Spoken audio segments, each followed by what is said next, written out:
Hi, it's John Hall. If you listen to this show regularly, you've likely heard me talk about some of our other podcasts, like Brewer to Brewer and the All About Beer podcast. And if you search All About Beer on your favorite podcast platform, you can find those shows. And speaking of that, you should also be going to allaboutbeer.com and you can read some of our recent articles, including an interview with a Massachusetts brewer making beers through grief and a hot take on hazy IPA from Andy Crouch. This week, getting back to the podcast, I'm glad to bring you an episode of a recent episode of the All About Beer podcast with M. Souter and Don Tess on how the 2024 hop crop is shaping up. That's coming up next, and I'll be back with an original episode of this show next week. So in the meantime, to support our work in the beer space, please go visit patreon.com/allaboutbeer. We really do mean it when we say that a few bucks goes a long way, and there's even an option for breweries and industry affiliated companies to get involved. Thanks for your support.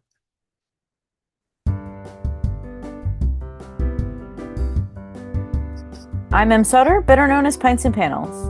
And I'm Don Tess, better known as the Dawn of Beer.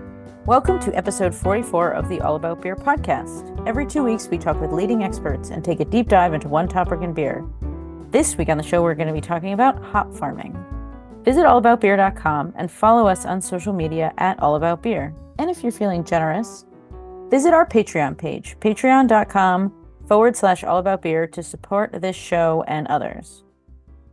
Don, hop season is approaching here in North America, but we're also going to be talking with a Southern Hemisphere hop farmer to talk about what they're doing now that harvest is over. I'm really excited to get this kind of dual prong approach about how the world is all one. Yes. Yet in the Northern Hemisphere and the Southern Hemisphere, we're kind of on the opposites. I'm excited. Yeah, so am I. I think it's going to be neat to hear what happened and what's going to happen south and north of the equator, respectively. Absolutely. And we have two really cool hop farmers that we're going to talk to about this. I'm looking forward to it. Yeah. So if you'd like to help support the All About Beer podcast, reach out to podcast@allaboutbeer.com. Estrella Galicia, where brewing excellence has been a family tradition since 1906. They're all about lager, rooted in the German brewing heritage. Maintaining their commitment to tradition, they brew exclusively in their original brewery in La Coruña, Spain. Each beer boasts its own distinctive recipe. No shortcuts, no compromises. They shun high-gravity tricks and avoid additives, even in their alcohol-free beers, and stick firmly to traditional methods. Their passion for beer sets them apart as they embrace and celebrate the art of brewing. At Estrella Galicia, they love beer above all things. Experience the difference and learn more on Instagram at Estrella Galicia, USA. Eric Desmarais, along with his wife Shelley, are co-owners of CLS Farms in Yakima, Washington. He is a fourth-generation hop farmer, having worked on the farm since he graduated from Washington State University with a degree in agricultural economics. Eric's love for farming is deeply rooted in the multi-generational influence of his family. CLS Farms' progressive, forward-looking approach focuses not only on providing brewers with the highest quality hops, but also with the most current up-to-date market information. Welcome to the show, Eric. Hi, how are you guys doing? Good, good. Thanks for taking time out of your farming schedule to chat with us. We really appreciate it. Yeah, no worries. Always good to connect with everybody out there and kind of let everybody know what's cooking for the season here. So it's April. What does the farm situation look like right now? What's on the docket for today? What are you planning? What normally are you doing around this time to get prepared for the season? yeah, I mean April and May and up to about mid-June are really busy periods for hop growers. I would rank it up there actually similar to harvest. So Okay. definitely this is a busy period. We have to be really timely with how we do a few different things on the farm right now. So that always puts some pressure on us. Typically, right? I mean, today I would say almost every hop farm in the United States is twining. Absolutely tying the twine at the top and clipping it at the bottom. So if you drove around Moxie this morning, you'd probably see 7, 8, 9 different twining crews going. And then, so that's about a 4 to 5 week process for most growers, and that needs to be done timely. You really need to be done kind of mid-May or so. That would be roughly the timeline. And so there can be weather challenges with that. When the wind blows, it blows the strings and it becomes difficult for them to tie. And so definitely, windy days will stop them. So you're kind of tracking that front every day. And then I think the other big one here is there's definitely we have to adjust how the plants grow. That's a kind of a strange way to say it, but Yeah, that sounds weird to me. Yeah. yeah. It's not quite as let's see, draconian as maybe that sounds, but the first growth that comes out of the ground, the first growth that comes out of the ground is too early, and it's not the quality of growth that we want. And so hops are day length sensitive, and if we kind of trained and let the first growth come out, they would get goofed up on their day length, and it'd be too early. So there's a variety of mechanisms we do to, quote, set them back. And so some varieties we need to set back twice, other varieties one time, and it's a fairly complicated matrix across all the varieties. And so some varieties train dates are really important to be in this window, and some varieties train dates are really important to be in that window. So there's a lot of gaming going on right now out in the fields to get those adjustments done, and the way each individual farm would like them. And obviously we're growers, and so all hop growers think they do it better than the other hop growers. So there's no pre-specified timeline here. Everybody has their own thoughts and theories on it. Typically that takes the form of you can mechanically set them back, like with a mower. We have these large mowers that actually just mow the first growth off. So a lot of growers are mowing. There's also a herbicide action, which we call a burn back. And a burn back is a herbicide that all it does is just flash burn the vegetation. It doesn't kill the plant or anything like that. It just, any vegetation above the ground, it burns it back chemically back to the ground. And then and so that's an effective way. So usually most farms are some form of chemical burn back and also mowing or a mechanical means to get there. So that's top of mind for most growers, those twining and adjusting the setback dates for each variety. What variety is because you mentioned one, sometimes they have to do it twice. What variety is like the real big pain in the ass? Is there one that you're like, oh man, not you again? Yeah, there are. There are. I would say Centennial is the most finicky one, Okay. timing wise. It doesn't like to be set back multiple times, but it also doesn't like to be trained too early. So that one is finicky. But the ones that definitely are aggressive and we have to kind of keep beating them back would be Mosaic, Chinook, CTZ. Those types of varieties are super aggressive, and you just keep knocking them back and they just keep coming back, and knocking them back and they just keep coming back. I'm just trying to think of, I guess, genetically or agriculturally, why this would be necessary. Is it that you're trying to create almost a harsh environment for the hops so that they flower more? Not necessarily. So most of the reason is hops are day length sensitive. Okay. And so if they get what we call so many nodes, and if you look on a hop vine, a node is where a leaf pair comes out. And so if you look at a hop vine, you'll see these leaf pairs that come out.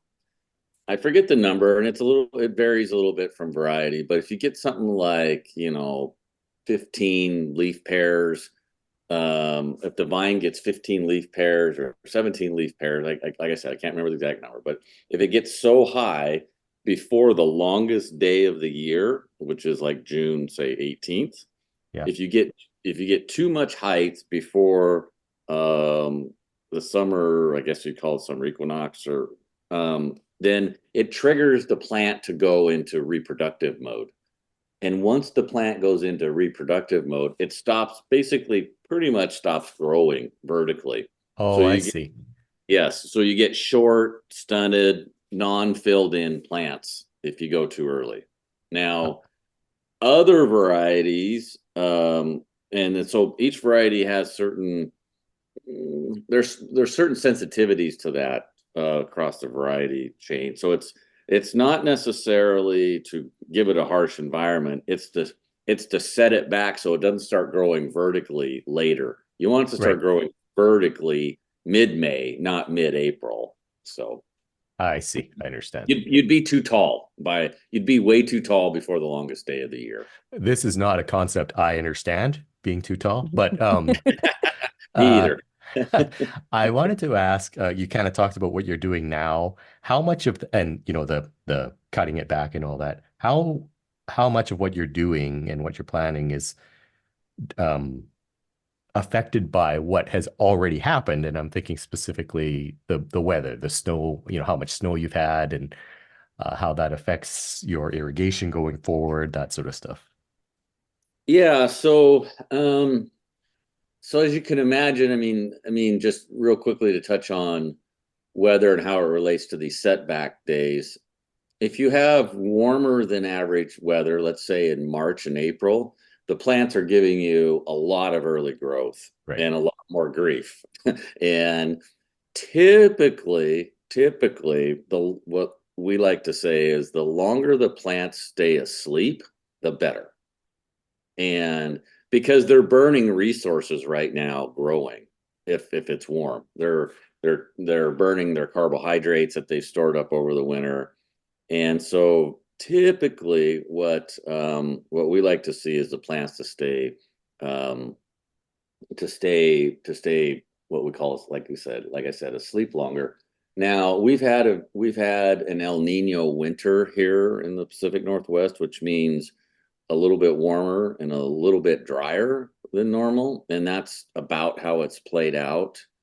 And so kind of how weather's affecting us now is the plants are definitely more advanced right now than we've seen. We've seen this many times, but a little more advanced than average, not horribly, but a little more. So that's creating some little bit of issues on trying to make sure we can get in there and set them back the right way. But as far as El Nino's impact on our water supply, it looked very, very. Our water supply is dictated by two things: carryover water levels in the reservoirs that feed our irrigation system, and then also that year's rain and snowpack. And it was looking pretty dire last October, I would say. But and I think what made everybody nervous was this definitely was an El Nino year, which can be much drier and much warmer than average. But this El Nino fizzled a little bit. And while it has been somewhat drier and somewhat warmer, not dramatically so. So right now we're looking at about the water supplies are complicated, and that could be a 4-hour podcast in itself. But for what the short and quick of it is it's about a 60% supply on water, and that's manageable. That's manageable for most growers. Yeah. Okay. So it was looking rough, but it's going to be fine and be in it's going to take a little bit extra money and a little hustle and a little of this and a little of that, but 60% we can work through pretty decently. So Okay, awesome, thank you. So how do you deal with trends since you're growing now and you have acreage of lots of different varieties, I'm assuming? how do you plan on what you grow because you've got to plant things so far in advance? What's that like? Because that's got to be, Well, I'm thinking as a casual drinker, that's got to be like stressful because you got to make sure everything that you're growing what people want. But then maybe I'm missing something. Yeah, no, you've done a very important topic. And so, the one thing, this term certainly I didn't come up with, but it's been used pretty extensively.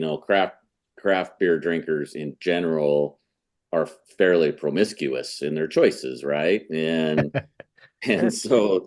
and so I think they actually track that. I don't know if it's actually increased or decreased, but the promiscuity of the craft beer drinker is still strong, I think. And so yes, it becomes very challenging at the grower level for us to understand where to go. And so especially becomes even more difficult in times of oversupply and inventory excesses, which we have in the industry right now.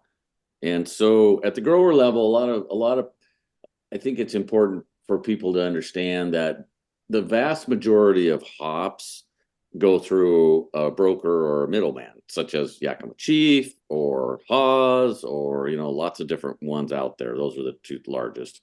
But and so we really respond to what they come to us and ask us to grow.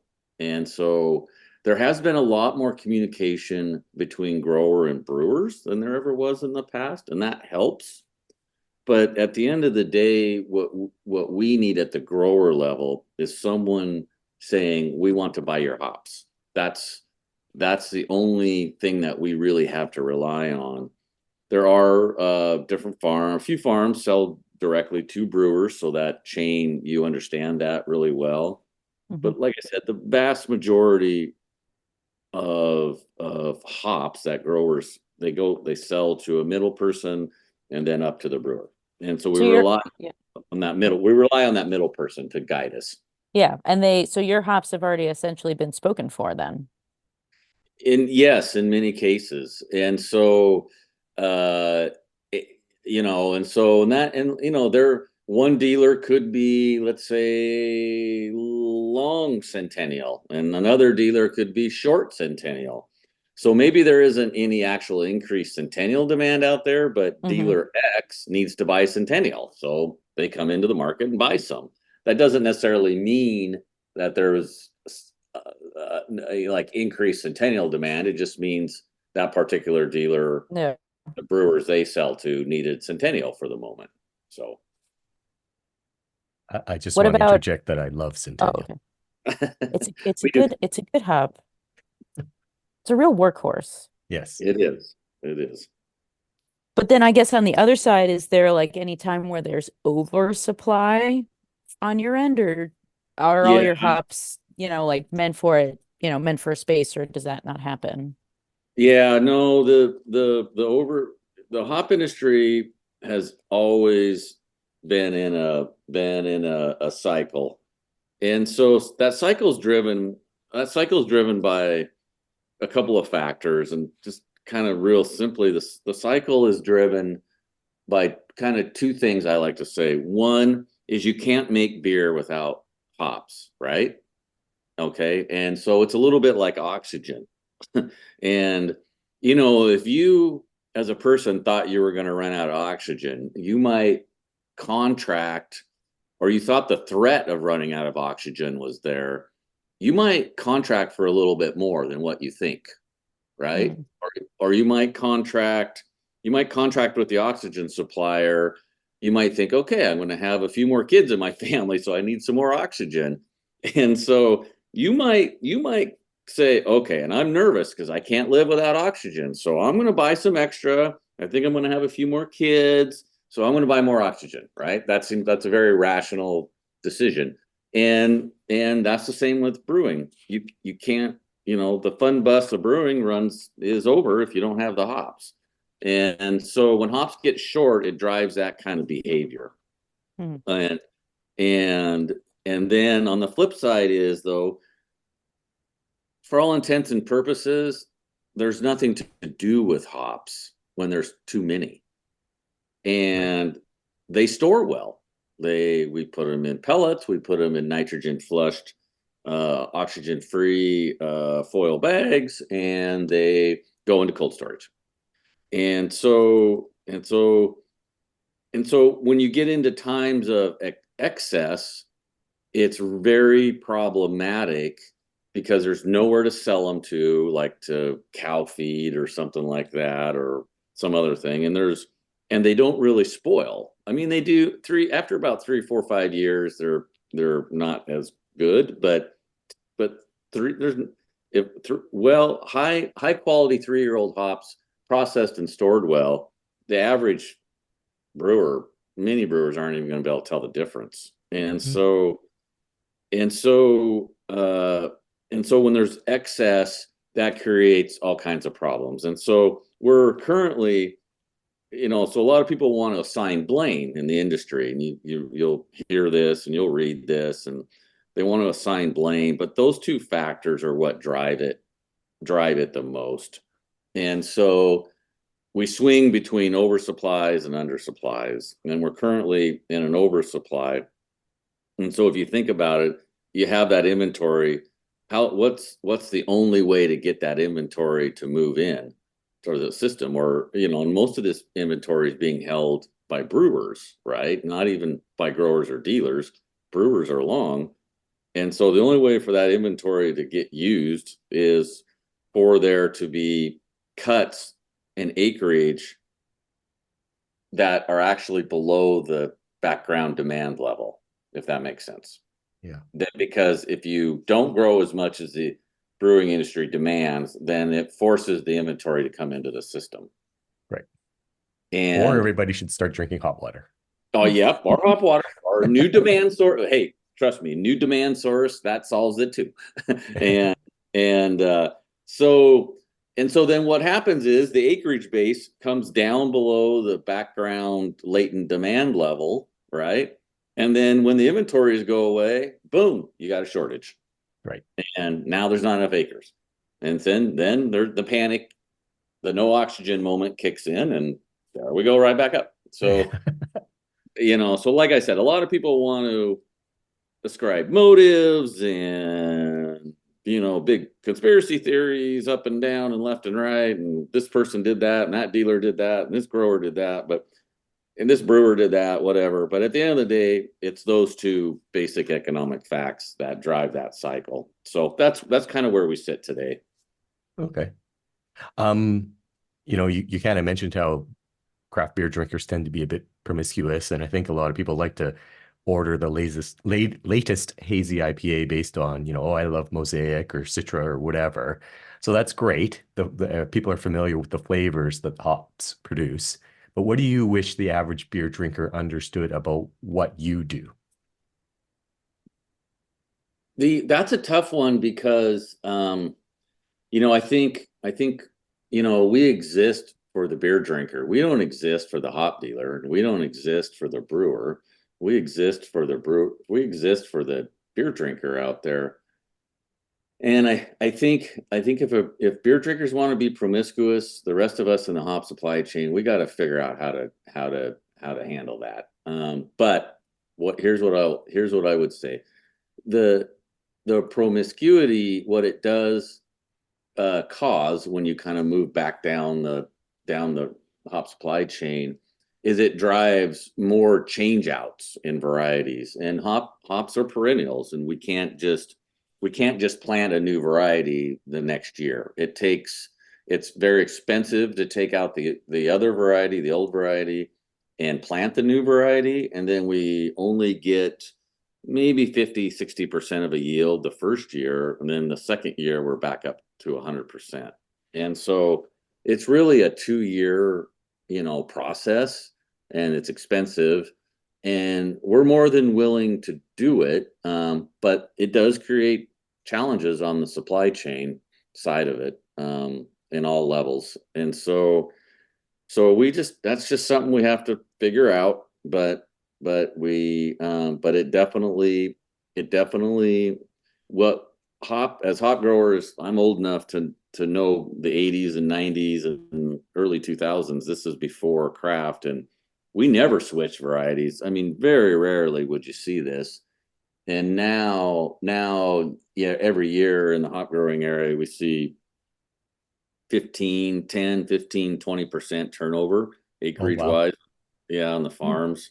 Yeah. And so we've kind of taken it as a baseline that about 10% of our farm probably needs to be flipped and turned over to other varieties every year. And if we can keep it to that, that's a dull roar, and that kind of keeps it. I mean, it does increase hop costs, no doubt, but I don't know if the average consumer will notice those increased hop costs. But at the end of the day, those increased hop costs do have to translate into higher beer prices. But I don't think it's not a dramatic cost. And Right. what the market is telling us is brewers or consumers are willing to pay a little bit more to have that promiscuity. So Great. Awesome. Thank you. Well, Eric, thank you so much for joining us today. If people want to reach out to you or learn more about your farm, do you have a website or social media handles you can share? yeah, sure. Our website is clsfarms.com, and some good information on there. And then on social media, we're on Facebook and Instagram and all that. Instagram would be our one that is probably we update and post on quite a bit, and that we track the whole growing season. So there's twining videos on there. There's cool. Yeah. And the twining videos, that is the most popular. Every time we post that, everybody just loves to look at that. So that's on. I know that's on there right now. I'm not sure exactly how the hashtags and all that stuff work, but if you type in CLS Farms on Instagram, I'm sure you're gonna find us. So Great. Well, thank you so Awesome. much for your time today. We really appreciate it.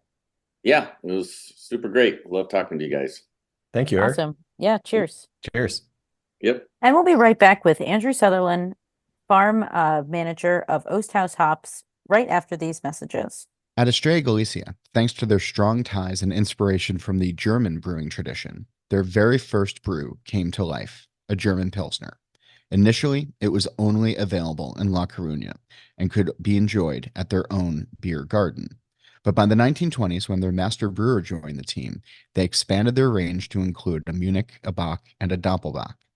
The selection and care of the yeast were essential to ensure the success of the fermentation, and they made the big decision to preserve their own yeast strain.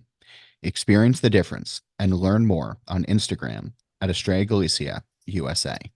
Andrew Sutherland caught the hop bug in 2014 after taking up the farm manager's job at Oast House Farms after working 15 years in the New Zealand viticulture industry. Fast forward 10 years and he hasn't looked back. The passion for working with the plant, the people, and the soil still gets him out of bed with a strong motivation to continue to improve on the previous year's result. Nelson Sauvin is a mainstay of Oast House Farms, with half the farm planted in that variety, which performs well on the soils of the Moutere Valley subregion of Nelson, as well as smaller areas of traditional varieties like Green Bullet and Wakatu. Oast House also grows Motueka, Nectaron, and the conundrum that is Rowaka. Andrew is the current chair of the NZ Hops Growers Committee, which serves as the conduit between the supplier growers and the quality team at NZ Hops, working on continuous improvement to hop quality by setting quality standards for hops delivered to the co-op. Welcome to the show, Andrew. Hi, Em. Nice to be here. Thank you for having me on. Of course. Thank you it's 7 a.m. where you are right now. So thank you for being up and about while we chat with you, because you are tucked all the way down there. No problem. So It's a beautiful time of day. I've never been in New Zealand, and I've been to Australia, but that is not the same thing. And I would love to come I down always there. like to point out when we have our, New Zealand, Australia guests on that you are speaking to us from tomorrow. So you're from the future, and we Yeah, I think that's very cool. appreciate, We appreciate you traveling back in time with us. So Yes. anyway, what are you currently doing right now at the farm? The harvest is over? So for our listeners, like I'm assuming farming always keeps going. So what are you currently working? Do you get to have a well-deserved break, or are you constantly doing stuff? What are you doing at the moment, farming I, wise? I guess I live on the farm, so one of Oh, my nice. dilemmas is that there's always stuff outside the window you can see to do. But yeah, one of the important things in the cycle is to take a break and refresh. So I'm just about to head away for a trip around the North Island of New Zealand with my two sons. So clear my head post harvest for 2 weeks and come back Nice. with some refreshed focus and enthusiasm. But yeah, we finished harvest exceptionally early this year, but we cropped a little less area in response to the apparent market demand. So we finished around the 18th of March, which is the earliest we've ever done on farm. So we're reasonably advanced in our kind of autumn to-do list. We've wrapped up the maintenance in the kiln and the picker shed, involving cleaning all of the debris of harvest out, and we've turned our minds out back into the garden. So the to-do lists, we've been busy at spreading the compost from last year's green waste onto fields that need a little bit of extra organic matter and energy. We're beginning the work of structure maintenance, so we're out retensioning the wires that we string to or twine to, and of course the cross cables that hold those up, and sowing a few autumn cover crops. We're toying with a little bit of regenerative horticulture here, so we're starting to increase the priority of doing things like composting and growing green cover crops to improve soil. Oh, interesting. How did harvest go this year? Was it successful? Did anything not go to plan? Should everybody be heavily future contracting to lock in, or is Yes, everything okay? contract now. No. Okay. Look, I think in New Zealand, we've heard the message about the kind of inventory that's in the system, and that we needed to respond to that. So growers have made their own judgments about how much of their farm to string this last year, or to twine. And so for most people, potentially they weren't cropping their whole area that they had potential to do. So many of us had a slightly shorter harvest. I guess these are trying times for farmers in terms of being faced with that proposition of not drawing income from your whole property. But the silver linings, or the benefits of that, were our ability to move pretty quickly across the land, get to each variety in, I think, the ideal harvest window. We weren't under logistics pressure, so we could wait for the maturity, watch that come into the sweet spot, and then go out and grab those hops in optimum condition. So it appears, getting feedback from New Zealand Hops, who we supply, that they've seen really nice colour this year. For their feedback to suppliers, they've really upgraded their sensory analysis of each batch of hops that arrives at the co-op, and we get that back within a day or so of having picked and dried and sent the hops to the co-op. So some pretty positive quality sensory descriptors coming through. And in the blocks that we did yield, pretty pleasing yields as well. And that was in this summer, for the records on this farm, or our neighbours who've been around longer than us, has been the driest summer in 50 years. So it's probably the standout feature of this harvest is we began the season with pretty nice ground moisture. We had plentiful rain through the winter period, but really it didn't rain again in any material way until about 4 days ago, when we had around about 4 inches or 100 mil of rain to revive the ground and let it breathe. So the dry was something that's uncommon for us for that extended period of time. It meant we had to be pretty attentive to soil moisture and our irrigation. On this farm, we irrigate from a dam, so we had a limited volume of water that had to make it all the way through the season. And fortunately, we did that successfully and secured the crop in what I believe is really, really good condition. Reaching back to my days working in the wine industry, New Zealand wine often talked about the current harvest or vintage being better than the previous. I think potentially it's not glib to say maybe we've turned out a really good crop with really great intense flavors from this summer. I think we didn't have to deal with problems related to wet weather. We're fortunate in New Zealand not to have wet weather disease, so the plants look pretty beautiful and healthy. The cones were stunning. So yeah, potentially it could be a really great quality season. Oh, that sounds awesome. Delicious. Yes, I'm looking forward to. Please, brewers working with these hops, vintage date your beers so that we know that they're this year's New Zealand hops.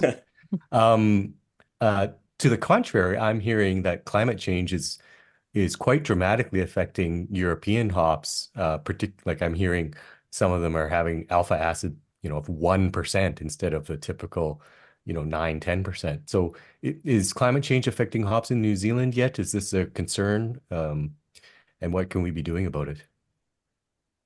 Well, maybe what we can do about it is maybe too loaded of a question, but is it a concern? Well, how long's the podcast to solve the second question? Look, the stats I have back for sort of average alpha acids across varieties for this harvest would indicate that they haven't been dramatically affected. We may be a few percentage points up on some varieties and a few percentage points down on others.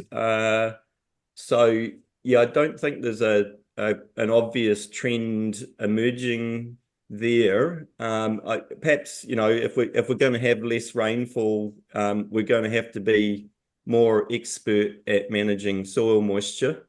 But I guess some of the benefits of that is if we haven't got such a vigorous plant because we haven't had extra rainfall, we may have a more open hop canopy and better sunlight penetration into the canopy. So all hops on any given plant may be receiving the same heat and light, which may give a very even ripeness. And so when we're out sampling, rubbing the hops and checking for when to pick them, any given hop that we're picking on a plant that has a more open structure with that kind of sunlight penetration will point to the exact ripeness that we have in the field, so that when we pick it, the whole field comes in at a consistent ripeness. So there could be benefits to it as well as challenges. It's interesting. Yeah, very.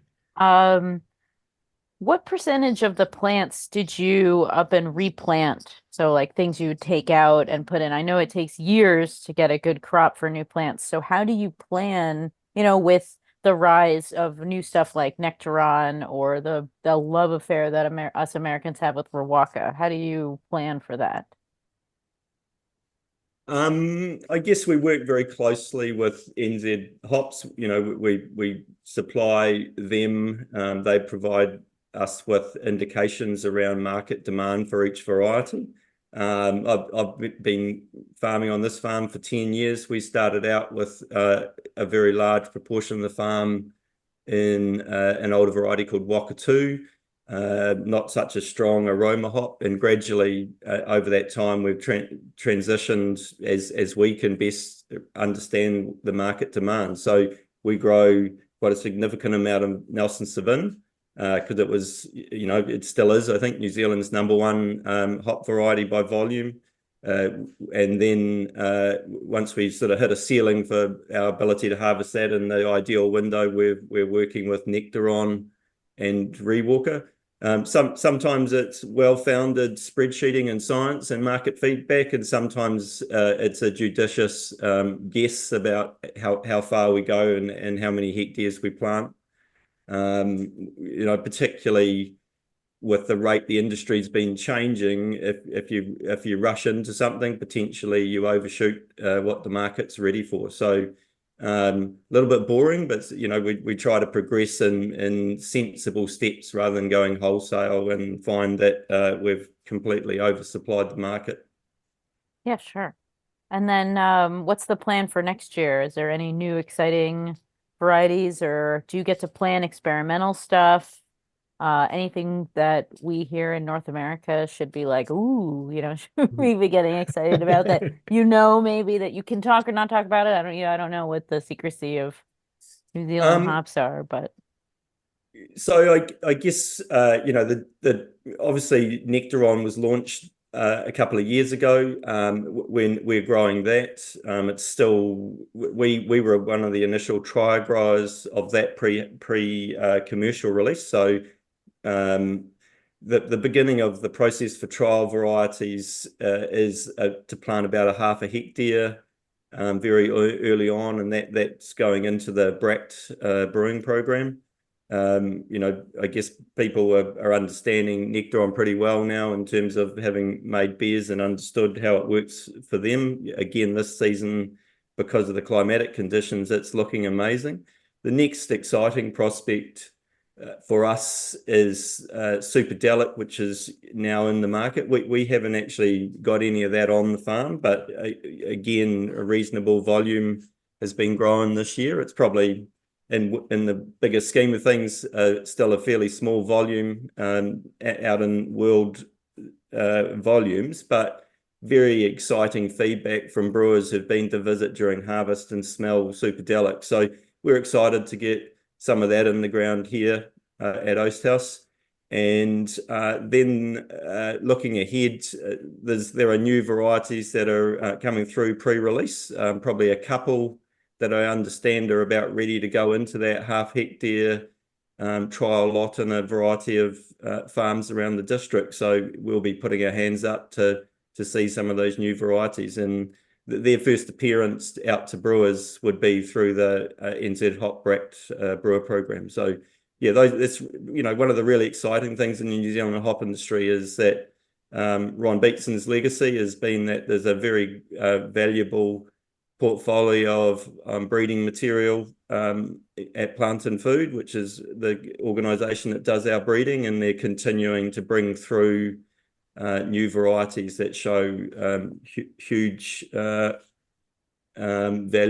in the future. So yeah, we'll be putting our hands up to do that. And just to expand on that program a little bit, you only as a supplier to New Zealand hops, you have to get in the queue to be able to grow those varieties, and there's a fairly rigorous program around your track record of quality of your hops to be at the front of the queue for being the early growers with those trial varieties. So it's a really nice program of protecting the quality of those trial varieties as they come through to commercialization, and make sure that we're really showing the full potential of the new varieties.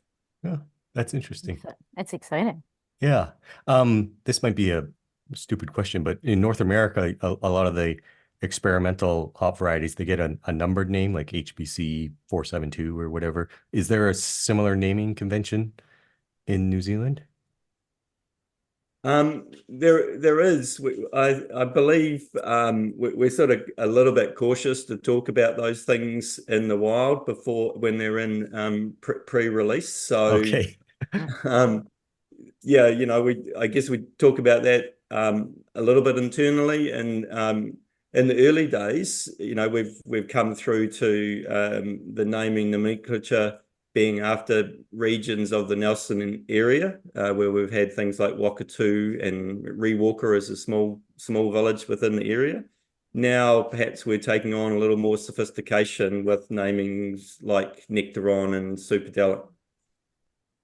Okay, I was just trying to be cute to see if there was anything beer lovers should be looking for, but we'll let you keep your secrets. We can wait. Patience, Ron. Yeah, patience, Don. Come on. Yeah, it's not trying to be too tricky, but I guess yeah, I don't know, smarter people than me in intellectual property perhaps sound a little bit of caution about talking about those things too soon. So I just follow their advice. Okay.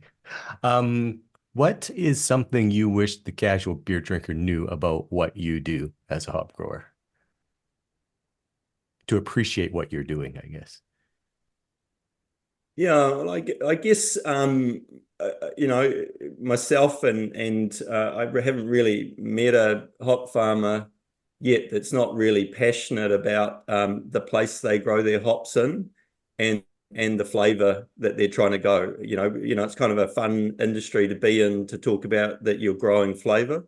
So there's when we get together and share a beer and talk about hop growing, really, you know, it's the passion. We're looking increasingly at how we look after the soil in terms of supporting the plant to grow healthily, to resist environmental challenges naturally, be that excess rain or excess dry, or in New Zealand, the only thing that troubles our hops is two-spotted mite. And if we've got a healthy soil and a healthy plant, there's more natural kind of resistance, which, you know, speaks to a better sustainability story. We ostensibly on this farm, we manage that two-spotted mite threat with beneficial insects. So that sustainability story is something that's important to me and many of the other growers. You know, and to pursue that, we're now growing entirely on this farm with a biodegradable string. So when we cut the hops down and tote the green waste to our compost pile, it's completely breaking down in the 12 months that we're composting. And we're working hard, you know, particularly after the summer we've just had with the amount of dryness, to scrutinize the amount of water we're using and find more efficient ways to grow with water and equally with fertilizer. So you know, things as a grower in terms of continuously improving to grow a better aroma, better flavor, but also look after the place we live in and grow. So yeah, you know, I think that's a pretty common passion amongst other hop growers, and certainly one that's very strong for me in this farm. Awesome. Drink sustainably. I love that. Yeah.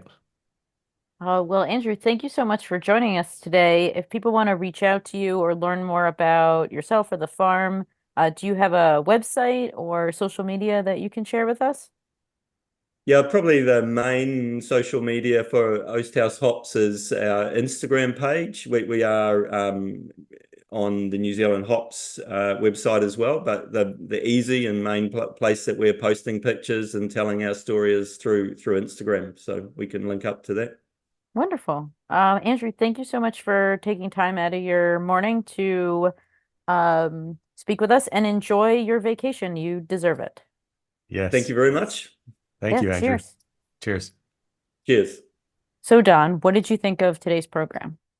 I loved it. You know, I think as a beer lover, I'm very conscious of the fact of, you know, oils and acids and the flavor components. But it was really interesting to hear about, you know, well, it's an agricultural product. So hearing about the compost and, you know, cutting back the buying, because if it leaves too early, you know, these are things that I don't think about. So I think that's really No, cool. I don't think anyone really thinks about farm. I loved when Andrew said they grow flavor. Yes. That was such a I was just like, oh wow, that's a really, you know, I mean, you're growing something that I technically I think of it as it's like a salad kind of. I mean, they used to use it for salad greens and like stomach aches and like helping you sleep and whatnot. But it's such a unique product that goes into making beer. And it's an agricultural product. I think it's fascinating, and it's really cool to talk to these people that are on the front lines of and there's new things growing too, you know. It's not just gardening is changing and farming is changing. It's awesome. Right. Yeah. Very We have to cool. think about like even sunlight and things like, you know, I don't know. And rain and right? climate Yeah. change, and you know where they are and what can grow there, and you know what it's gonna be really Compostable twine. compostable twine. It'll be really interesting to go back in 10 years and talk to them in Yeah. the future, and see how things are changed, because it's just everything. Beer is constantly evolving and changing, not just the styles, but the things that go into the beer as well. Yeah. I think it's awesome. Put it in your calendar. 10 years All from right, 10 today. years from now, I'm sure we'll go to New Zealand. We'll have some space beers with. I don't know what's going to happen in 10 years. We'll Visit, yeah. Visit the allaboutbeer.com website. That is our website. And follow us on social media at allaboutbeer. Again, if you're feeling generous, please visit our Patreon page, patreon.com/allaboutbeer to support this show and others. And if you have any questions for the experts, email podcast@allaboutbeer.com. That's also the email for feedback, suggestions, or to inquire about supporting this show through advertising. Don, how can people reach out to you? I am the Dawn of Beer on X, Threads, and Instagram, and people can drop me an email at don@thedawnofbeer.com because I love nerding out on beer subjects. How about you, Em? I am at Pints and Panels across all social media, and my website is pintsandpanels.com. Here is a final word from our sponsor. Big breweries around the world have set up laboratories in their factories to isolate and preserve their yeast strains and monitor fermentation using scientific methods. Aware that healthy yeast ensures healthy fermentation and therefore good beer, brewers created yeast banks. In the various yeast banks located worldwide, each brewery stores its yeast under optimal conditions, as is the case with Estrella Galicia, which specifically stores its own lager yeast strain in the renowned Weinstephan brewery in Germany. This ensures that, in the event of any issues at the brewery, they can always recover their yeast and not lose the unique character that defines their beers. This is especially important considering that each of their beers is brewed from a unique, distinctive, and differentiated wort.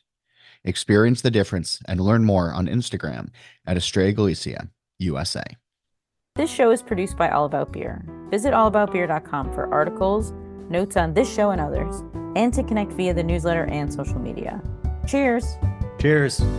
Compostable twine. Compostable twine.